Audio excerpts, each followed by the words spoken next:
मैं इन्नी बीमार हो गई 15-16 साल तो मेरा मसला बनया।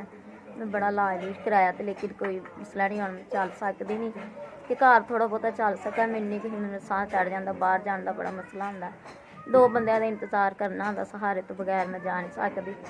मैनू व्हील चेयर मिल जाएगी, चलो मेरा सहारा बन जाएगा, मेरी मुश्किल आसान हो जाएगी अंदर बाहर जाने वास्ते। तो मेरा 16 साल हो गया मैंने यह मसला बनया है, तो मैं बहुत यानी कि इलाज भी कराया, नहीं चल सकती, तो मेरे पट्ठे जिसम सारा खिंचया, चल नहीं सकती है। इस वजह तो व्हील चेयर मंगी सी मैं।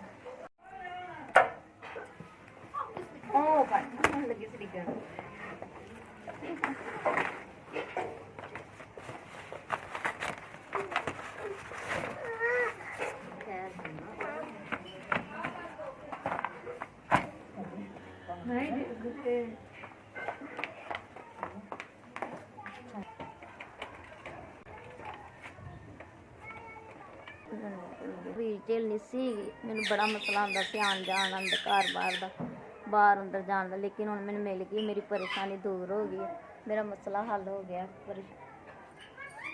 परेशानी मेरी खत्म हो गई। मेरे इन्ने च पसली नहीं सी पहुँचेगी कि मैं लै सकां, तो लेकिन चलो जिन्हें भी दित्ती अल्लाह पाक नूं तंदुरुस्ती सेहत दे, अल्लाह पाक ने बच्चों नूं जिंदगी तंदुरुस्ती सेहत दे। मैं लैके दित्ती, अल्लाह पाक नूं तंदुरुस्ती सेहत दे, अल्लाह पाक दे भैन भरावां नूं तंदुरुस्ती सेहत, अल्लाह दे बच्चों नूं लंबी जिंदगी ते तंदुरुस्त सेहत देवे, माँ प्यो नूं जिंदगी देवे। अल्लाह पाक जिस तरह उन्होंने मेरी मदद की, अल्लाह पाक हर किसी की तौफीक उन्होंने हिम्मत देवे।